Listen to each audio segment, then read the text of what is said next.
이 시간 말씀은 창세기 27장 46절서부터 28장 4절입니다.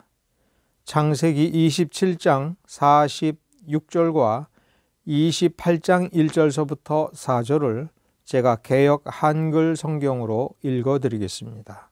리브가가 이삭에게 이르되 내가 햇사람의 딸들을 인하여 나의 생명을 싫어하거늘 야곱이 만일 이 땅의 딸들 곧 그들과 같은 햇사람의 딸들 중에서 아내를 취하면 나의 생명이 내게 무슨 재미가 있으리이까. 이삭이 야곱을 불러 그에게 축복하고 또 부탁하여 가로되 너는 가나안 사람의 딸들 중에서 아내를 취하지 말고 일어나 밧단 아람으로 가서 너의 외조부 부두엘 집에 이르러 거기서 너의 외삼촌 라반의 딸 중에서 아내를 취하라. 전능하신 하나님이 네게 복을 주어 너로 생육하고 번성케 하사 너로 여러 족속을 이루게 하시고 아브라함에게 허락하신 복을 네게 주시되 너와 함께 네 자손에게 주사 너로 하나님이 아브라함에게 주신 땅 곧 너의 우거하는 땅을 유업으로 받게 하시기를 원하노라. 아멘. 창세기 27장 마지막 부분에 보면 리브가가 이삭에게 자신의 신념, 자신의 확고한 의지를 이삭에게 밝혔습니다. 그것이 46절입니다. 어쩌면 리브가는 지금 굉장히 예민하다라고 느낄 수 있는 부분이 있습니다. 이 여인들이 이제 믿음을 배우고 그리고 점점 변화되어서 신자다운 신자로 될 가능성이 있지 않을까. 나름대로 이 햇사람의 딸들, 즉 며느리들이 교회도 열심히 다니고 기도도 열심히 하고 성경도 열심히 읽지 않았는가. 그러니 기회를 더 주면 좋지 않겠는가라고 생각할 수도 있을 법한데 리브가가 성격이 까칠하고 예민하여 그리고 야곱을 너무나도 사랑하여 에서와 에서의 아내들에 대해서 지나치게 예민한 것이 아닌가라고 가정해보고 의심해 볼 수도 있습니다. 그러나 전혀 그렇지 않다고 하는 것을 창세기는 우리에게 보여줍니다. 리브가가 왜 이렇게 말했는가?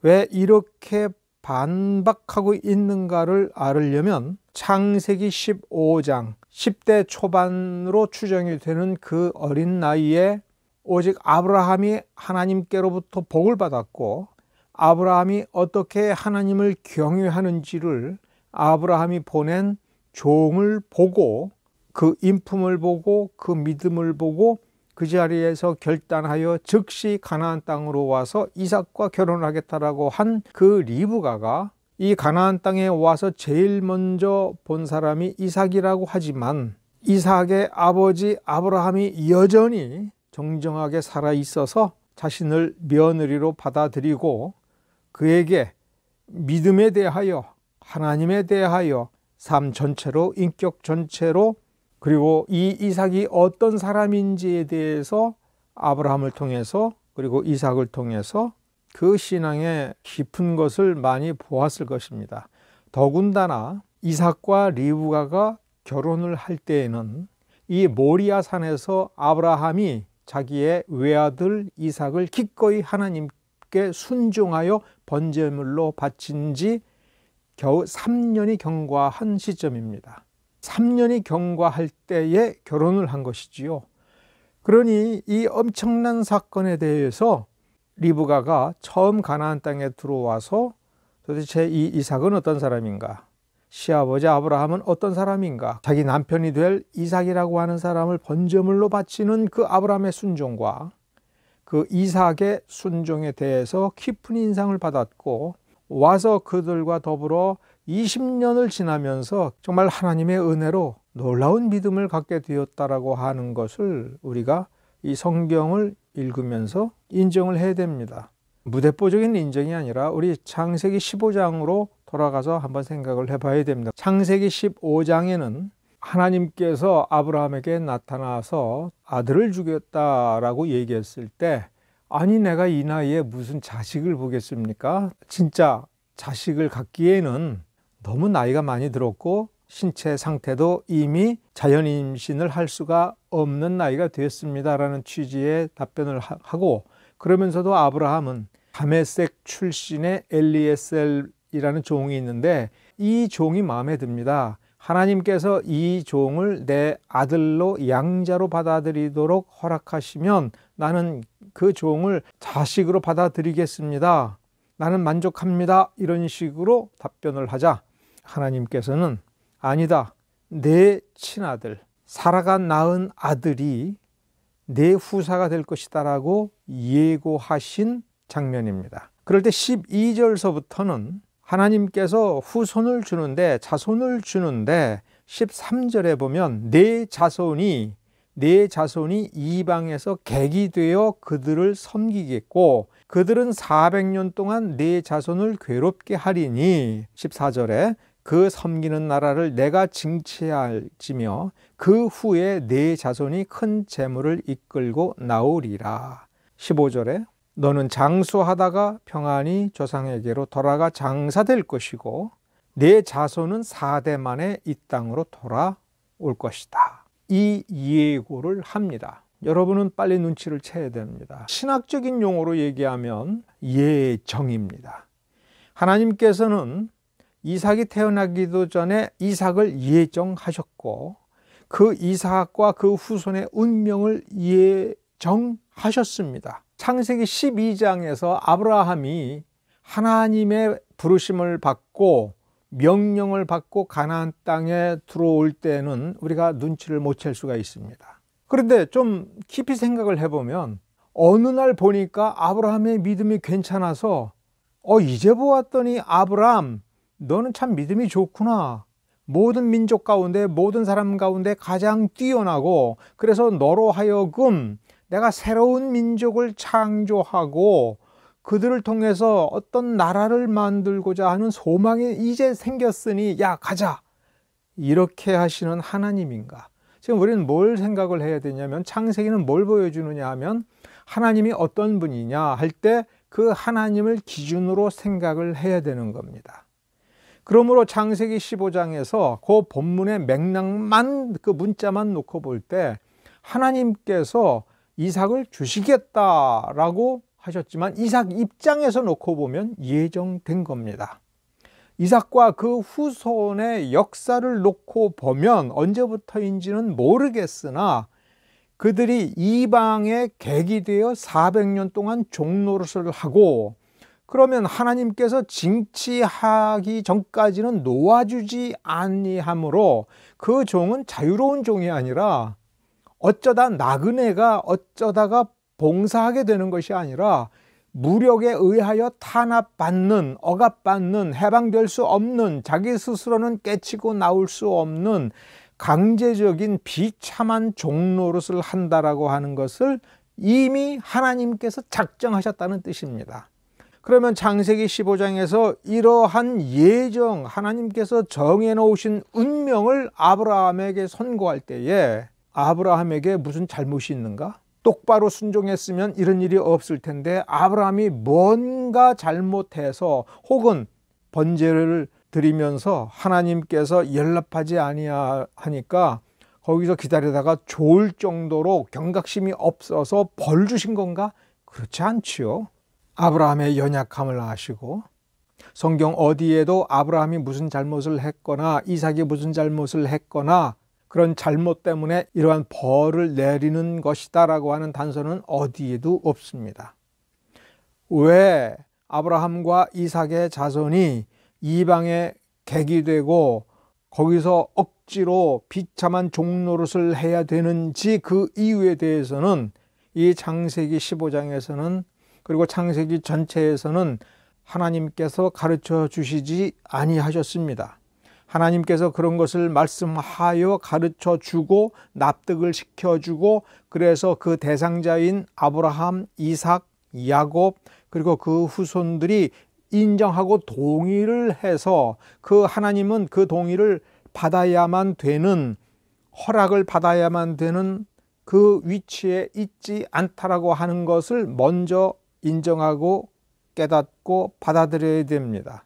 이 창세기 15장에서 아브라함은 하나님께서 이삭을 주시면서 그 후손들에게 일어난 일을 예정하시고 작정하신 그 계획의 일부를 보여줄 때에 아브라함이 어떤 태도를 보였는가를 봐야 됩니다. 그냥 받아들인 겁니다. 15장에서 이제 18장으로 가면 무엇을 배워야 되는지에 대하여 하나님께서 창세기 18장, 19장을 보면 소돔과 고모라 심판을 보여주십니다. 롯의 운명을 보여줍니다. 그럴 때 왜 그런가, 왜 소돔과 고모라가 멸망당해야 되는가라고 할 때 성경에 등장한 핵심적인 단어는 정의입니다. 오늘 나눈 교동문 70번 이사야 42장 1절서부터 4절을 보시면 내가 붙드는 나의 종 내 마음에 기뻐하는 자 곧 내가 택한 사람을 보라.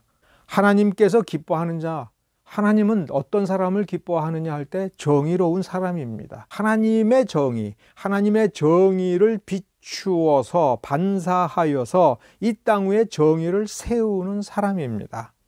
그리고 이 정의는 누구를 충족시키고 누구를 위한 정의냐 할 때 상한 심령, 어둠 속에 있는 연약한 자, 눈먼 자들, 감옥에 갇힌 자들, 의지할 데 없는 자들, 그렇죠? 사울과 비교할 때 다윗이 무엇이 달랐느냐? 어떤 점에서 하나님께서 그를 기뻐했느냐 할 때 골리앗을 때려잡고 블레셋을 격파하여 이스라엘을 구원했기 때문이 아니라 그의 그 모든 행실의 그 중심에는 하나님을 향한 경외심에 있었고 하나님을 경외하는 그 본질이 또 무엇으로 이 세상에서 그가 나타냈고 보여주었느냐? 갈 곳 없는 자들, 병든 자들, 연약한 자들, 의지할 데 없는 자들, 억울한 피해를 당해도 호소할 데 없는 자들이 도움을 청할 때 그는 자신이 비참한 처지에 있음에도 불구하고 그들을 껴안고 그들을 먹이고 그들을 길리웠다라고 하는 점입니다. 창세기 마지막의 무엇으로 장식이 되었는가를 다시 한번 생각해 보시기 바랍니다. 요셉은 자기를 죽이려고 했던 형들을 어떻게 대했습니까? 그 형들이 아버지 야곱이 죽은 뒤에 이제 공포에 떨었습니다. 이제 아무도 막아줄 방패가 없는데 요셉이 애굽의 총리고 자신들은 여기에 더부살이하는 존재이므로 요셉이 무슨 꼬투리를 잡든 어떠한 방법을 쓰든 폭력적인 방법을 써서 애굽의 군대를 동원해서 이 형들을 모조리 죽이고 모조리 압박을 가할 때에 누가 편들 것인가? 애굽 사람들이 편들어 주겠는가? 그들은 이제 죽게 되었구나. 자기네들은 이제 비참하게 되었구나라고 고통스러워하고 그래서 할 수 없이 요셉을 불러다가 거짓말을 했죠. 아버지가 유언했는데 우리한테 복수하지 마라. 이렇게 유언할 것 같으면은 그냥 요셉을 불러다가 야곱이 너 형들을 살려줘라. 복수하지 마라. 내가 제발 부탁인데 형들을 한번 꼭 용서해 다오. 이렇게 요셉한테 부탁을 하지 요셉 몰래게 요셉의 형들을 불러가지고 너희들한테 복수하지 말라고 내가 유언했다고 요셉한테 나중에 내가 죽은 뒤에 얘기해라. 뭐 이렇게 복잡하게 의심스럽게 유언을 하겠습니까? 그럴 때 요셉은 아니 왜 거짓말합니까? 이렇게 따지지 않고 왜 아직도 하나님의 뜻을 모르십니까? 왜 아직도 하나님을 제대로 믿고 있지 못합니까? 이런 식으로 탓한 겁니다. 하나님은 바로 당신들을 살리려고 당신들의 손을 통해서 나를 애굽에 팔은 겁니다. 나는 그것을 알고 하나님의 뜻에 순종하여 여기까지 왔는데 오늘 여기서 내가 하나님을 대신하겠습니까? 하나님은 당신들을 사랑합니다. 하나님은 당신들이 살아있기를 원합니다. 그것이 하나님의 뜻이고 계획입니다. 그래서 내가 당신들을 먹이고 당신들의 자녀들을 내가 먹이겠습니다. 그렇게 대꾸를 했죠. 이때 요셉이 보여준 정신이 메시아의 의, 공의입니다. 예수님께서 십자가에 달려 돌아가셨을 때 왜 죽으셨는가? 물론 사랑했습니다. 우리를 사랑하기 때문에 우리 죄를 짊어지시고 십자가에 달려 돌아가셨습니다. 죽으셨습니다. 그 모진 고통 속에서도 우리를 조금도 원망하지 않고 오히려 기쁜 마음으로 십자가를 감당했다고 성경은 우리에게 보여주고 있습니다. 그런데 예수님께서 어떤 사람을 위하여 이렇게 생각하지 말고 어떤 가치를 위하여 라고 했을 때, 왜 우리를 사랑하여 우리를 대신하여 십자가에 달려 돌아가셨느냐라고 할 때는 사랑을 이루시는 것도 맞지만 그보다 더 근본적으로 하나님의 공의를 이루고 자신의 공의를 선포하기 위하여 그 공의를 성취하는 것입니다. 그것이 오늘 교동문 70번 이사야 42장에서 우리에게 쓰는 겁니다. 그러니까 세상의 소금과 빛이라고 할 때 그것을 윤리적인 표현으로 바꾸면 공의, 공정과 정의인 겁니다. 나이 77세가 되도록 야곱을 끼고 있었던 리브가는 왜 그랬는가가 창세기 15장 아브라함에게 하나님께서 이삭을 주시면서 예언하시고 예정하신 그 사건을 가슴에 품고 있었던 것입니다. 리브가 가슴속에는 그러니까 두 가지가 있는 겁니다. 창세기 15장에 장차 이삭의 후손들이, 그러니까 리브가 자기의 후손이 무슨 일을 당할 것인가, 이방의 객이 되고 억지로 종이 되는 그 역사를 400년을 감당할 때에 무엇이 필요한가, 그리고 그 엄청난 고통을 이겨내기 위하여 그 후손들이 무엇을 붙잡고 있어야 되느냐, 하나님에 대한 막연한 의지가 아니라 살아있는 믿음이었던 겁니다. 그리고 하나님의 뜻은 어디에 있는지를 리브가는 쌍둥이를 잉태할 때에 분명히 하나님께로부터 계시를 받아서 그를 마음속 깊이 염두에 두었습니다. 큰 자가 어린 자를 섬기리라. 그러니 인간적인 눈으로 보면은 에서는 정말 리더십이 있고 에서는 정말 멋진 남자요, 대장부요.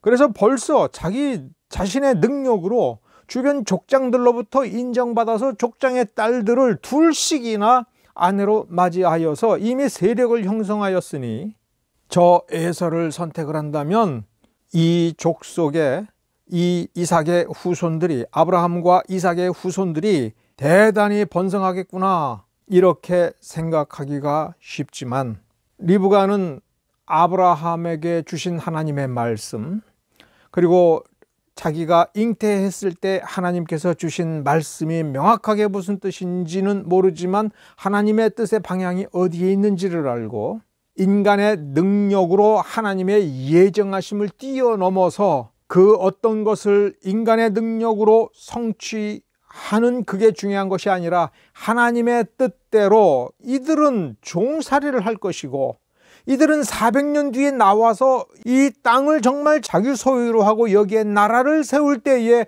뭐가 있어야 되느냐? 믿음이 있어야 되고 그 믿음이 이미 그 정도로 성숙해야 된다고 하는 것을 분명히 알았습니다. 그 정도의 믿음, 400년 뒤, 500년 뒤를 내다보면서 그때까지 이 자손들에게 믿음을 견지하여 그 믿음을, 살아있는 믿음을 간직하고 받은 바 믿음과 은혜 속에서 성장하는 그것을 이루어내는 하나님께서 정말 특정하시고 하나님께서 정말 은혜 베풀어 줄 만한 그 아내를, 그 여인을 아내로 맞이하도록 해야 한다. 그래서 바담 아람이었던 겁니다. 자, 다시 얘기하면 아브라함은 창세기 15장에서 하나님께서 주신 예언을 놓고 그러면 이제 태어날 이삭의 배필이 될 만한 사람, 그리고 이제 태어날 이삭은 어떤 믿음을 가져야 되는지를 깊이 생각하고 그 믿음을 갖도록 하기 위하여 아브라함은 얼마나 많이 하나님에 대하여 가르치고 기도하고 이삭을 믿음으로 이끌려고 노력을 했겠습니까?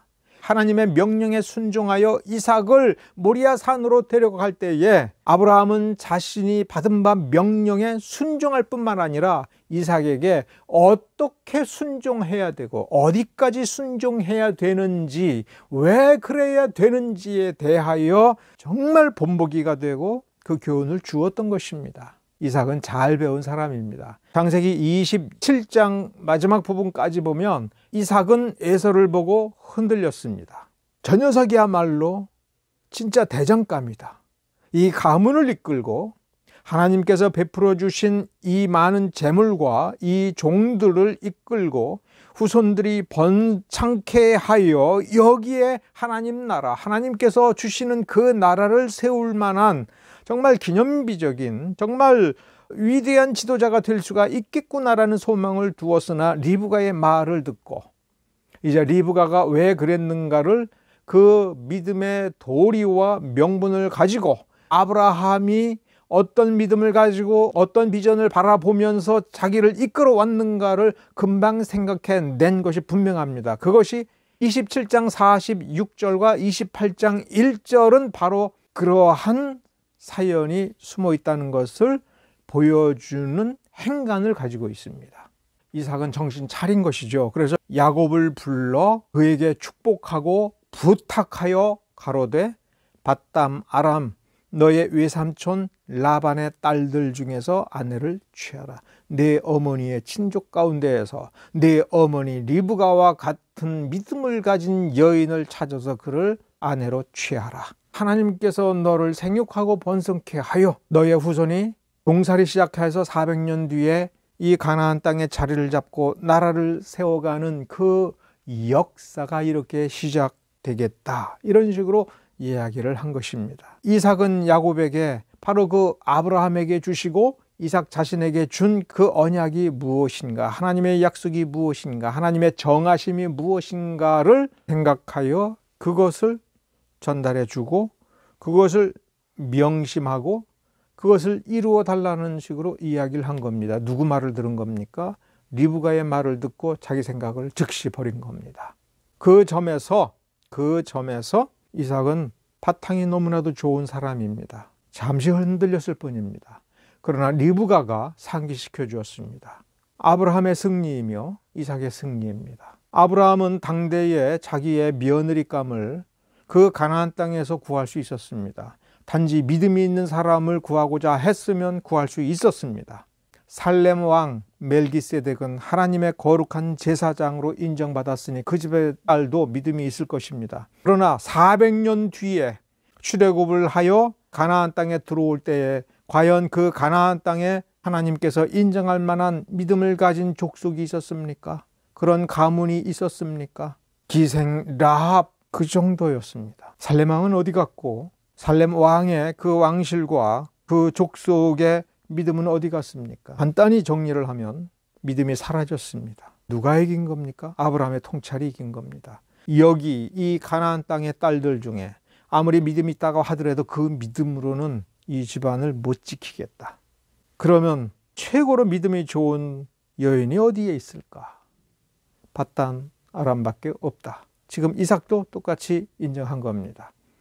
장차 400년의 종살이를 거쳐서 이기려거든 참다운 믿음을 가지고 하나님의 그 작정하심에 도리를 다하고 최선을 다하여 하나님의 은혜 가운데 머무르는 그러한 믿음의 용기를 가지는 그 사람이 있어야 되고 그러한 믿음이 있어야 되는데 그 믿음은 밧담 아람에 가서 구하는 딸밖에는 없을 것이다 라고 했고 그 통찰은 맞았습니다. 아브라함도 500년 뒤를 놓고 보니 아브라함의 선택이 옳았다. 리브가를 선택한 그 선택이 옳았다.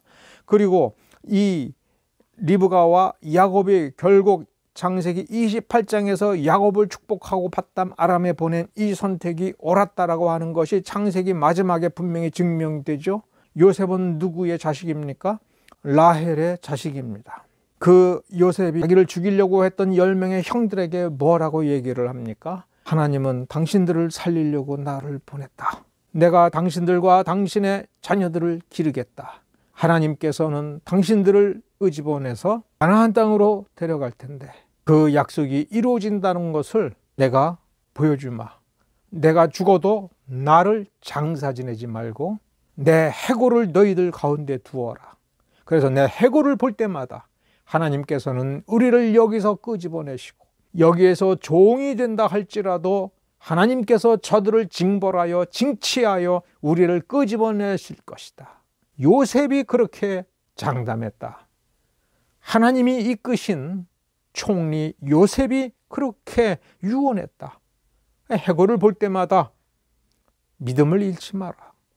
하나님은 하신다. 하나님께서 약속하시고 정하신 그것은 이루어지는데 우리는 그 하나님을 믿어야 된다. 하나님은 예정한 대로 분명히 이루신다라고 하는 것을 그 하나님의 역사하심을 믿고 기다려라. 그 믿음의 본질에 충실하고 믿음의 도리를 다하라. 이런 자식이 어디서 나왔습니까? 바로 라헬의 자식입니다. 라헬의 자식 요셉이 바로 이 리브가와 야곱의 믿음의 선택이었던 것입니다. 햇사람의 딸들 중에서는 이러한 역사를 바라보면서 믿음을 지키고 집안의 믿음을 살아있게 하는 어떤 역할을 할 수 없다고 하는 것을 분명히 통찰했던 것입니다. 잘못된 결단을 실천하고자 할 때에 온몸을 던져서 그것을 막고 야곱을 보호하여 밧단 아람으로 가서 거기서 배필을 구하도록 하라라고 하는 그 의도가 참으로 믿음에 충실하고 하나님의 뜻에 부합하다라고 하는 것, 그것이 리브가의 확신이었고 이삭은 그 리브가의 확신이 맞다라고 금방 깨우쳐서 선택한 그 선택의 승리인 것입니다. 예정은 하나님이 하시는 일입니다. 왜 그러신가에 대해서, 왜 그렇게 하셨는가에 대해서 우리가 의문을 가지고 있을 수 있으나 그 의문에 너무 빠져서는 안 됩니다. 예정하심과 작정하심에 대해서 생각할 때에 왜 그러셨는가라고 물어보는 것은 아무 의미가 없다고 성경은 이미 말해주고 있습니다. 왜냐하면 하나님께서 무엇인가를 결정하고 미리 정하여 그 계획대로 실천하실 때에는 그 원인은 오직 하나님께만 있습니다. 무엇인가를 고려하여 계획 세우시는 분이 아닙니다. 하나님의 마음 깊은 곳에 있는 것을 하나님이 아닌 죄악된 피조물이 들여다보고 그 이유를 이해할 수가 있겠습니까? 이래서 이렇게 하셨구나. 이거를 고려하여 이렇게 조정을 하셨구나. 우리가 그렇게 판단하려고 하는 것 자체는 성경에서 가르치는 믿음이 아닙니다. 그거는 사탄이 생각하는 방식입니다. 하나님이 명령하셨을 때 왜 이렇게 미리 정하셨습니까? 이렇게 묻는 것이 아니라 성경은 일단 뭐가 필요하냐 이렇게 말해 주느냐면 믿음이다. 그 믿음의 본질은 하나님은 하나님이시다. 하나님은 우리가 마땅히 경외하는 것이고 그 경외는 단순히 하나님을 높이고 존경하는 그것으로 시작하는 것이 아니라 순종이고, 그래서 어떻게 하면 우리가 하나님의 말씀을 충족시킬까? 내가 어떻게 이 믿음을 가지고 이 믿음을 견지하며 이 믿음을 지키며 이 믿음이 성장하여 하나님의 그 계획이 성취되도록 하는데 나 자신을 어떻게 불쏘시개로 쓸 것인가? 그렇게 생각을 해야 됩니다. 우리는 창세기 12장서부터 다시 읽어야 됩니다. 왜 다시 읽어야 되느냐? 대부분의 사람들은 창세기 12장에 아브라함을 불렀을 때 하나님께서 아브라함에게 복 주신다라는 그 표현을 보고 아브라함에게 복 주시는구나. 아브라함은 좋겠다. 아브라함이 이렇게 순종해서 이런 복을 받는구나. 야, 나도 저렇게 하면 나도 복을 받고 나도 잘 살게 될 것이며 나도 하나님께 인정을 받을 것인가, 이렇게 생각하기가 너무나도 쉽습니다. 아주 자연스럽게 그렇게 되죠. 그러나 아닙니다. 아브라함은 아브라함의 개인을 위하여 복 받는 것이 아니고 아브라함 자신이 복을 받기 위하여 하나님께 순종한 사람이 아니라고 창세기 12장부터 쓰고 있고 히브리서 11장은 명확하게 보여줍니다. 아브라함 자신이 복 받기 위해서라면 그냥 가나안 땅에 올 필요가 없었습니다. 하나님을 믿으니 갈대아 우르 땅에서 하나님을 경외하는 삶을 살았다, 그래서 복 받았다, 이렇게 끝날 수도 있습니다.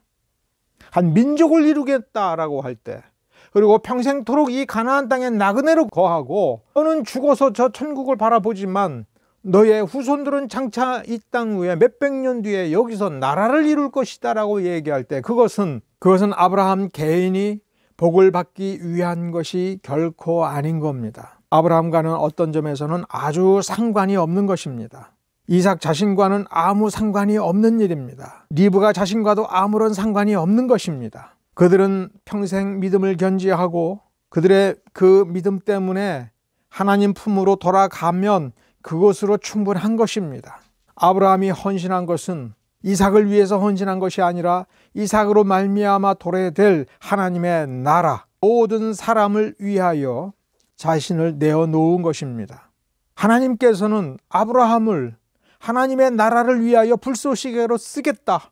그러니까 너는 너 자신을 평생 불태워서 재가 되어라 라고 할 때에 아브라함은 아멘으로 응답을 했던 것이고, 이삭도 거기에 응답을 했다가 이제 내가 죽을지 모르겠다라고 할 때에 자신은 에서가 내 입맛에 맞고 내 취향에 맞고 내가 보기에 옳은 사람이다 라고 하여 복을 주려고 할 때에 리브가가 사실 뭐라고 막은 것이냐면, 하나님께서 작정하신 것은 그 개인을 위한 것이 아니고 나라를 위한 것이고 인류를 위한 것이며 공의를 베풀기 위한 것이다.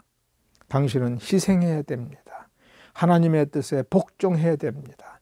하나님을 믿으십시오라고 리브가가 말한 셈입니다. 이삭은 그것을 받아들였습니다. 우리가 아브라함을 존중한다면, 이삭을 존중한다면, 그리고 야곱의 삶을 존중한다면, 그리고 하나님께서 그들의 믿음을 인정했다면 우리는 그 믿음의 원리를 본받아야 됩니다.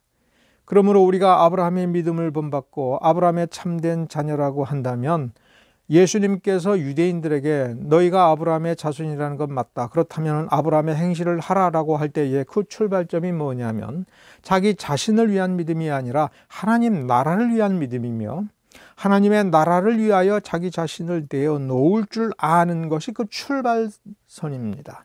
그러므로 유대인들은 메시아를 믿는다 이렇게 얘기한다 할지라도 아직 출발선에 서지도 못한 것입니다. 자기의 행복을 위하여, 자기의 이익을 위하여, 자신의 구원을 위하여라고 하는 아주 초보적인 사고에 머물러 있는 것입니다. 그 믿음이 살아있는 믿음이 되고 그 믿음이 하늘의 씨앗이 되어 땅에 떨어져 죽어서 많은 결실을 맺는 그 생명의 능력을 경험하기를 원하고, 우리의 믿음으로 말미암아 하나님의 뜻이 이루어지는 역사를 경험하기를 원한다면 우리의 사고폭을 혹은 사고의 중심을 바꿔야 됩니다. 리브가가 이삭에게 그 말년에 생각의 폭을 바꾸고 드디어 아브라함처럼, 아브라함이 이삭을 축복하는 것처럼, 하나님께서 아브라함을 축복하는 것처럼, 아브라함이 이삭을 축복하는 것처럼 이삭은 이제 야곱을 축복을 했고 에서를 축복한 것을 여러분 기억하시기 바랍니다. 기도하겠습니다.